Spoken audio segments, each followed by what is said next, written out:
mga kawan, Filipino TV, nandito tayo ngayon sa Beausoleil, France. Katabi lang yan ng Monaco. Meron tayong natagpuan na isang Filipino store dito sa Beausoleil na tinatawag na Kabayan Corner. Ano nga bang mabibili natin dito?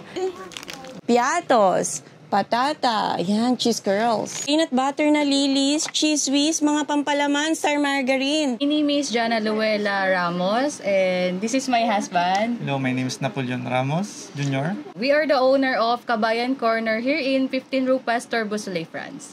Near Monaco. 2 minutes walk from Monaco. Malaking tulong po lalo sa aming mga Pilipino na nabibili namin yung mga siyempre, pagkain Pinoy. At first po yun, tuwang-tuwa sila na meron ng malapit na sa ano po nila. Kasi ang layo po talaga ng center dito. Sobrang layo, ang naglalakad pa sila. So ngayon, ayan, ang daming Pilipino around the area. Happy po sila simula nung nandito na sila. So bababa na lang sila, bibili sila ng toyo, kung ano mang kulang sa niluluto nila, nandito na po lahat. Saka especially yung pagpapadala. Yun, kasi open kami ng Monday to Sunday. Po kami nagsisend po kami through online sa mga outside France po, yung mga hindi makapunta sa mga Philippine store. Yes, online deliveries. Meron din sila. Meron po kami nag-Mondial, Lapos, sa mga outside. Yes, we send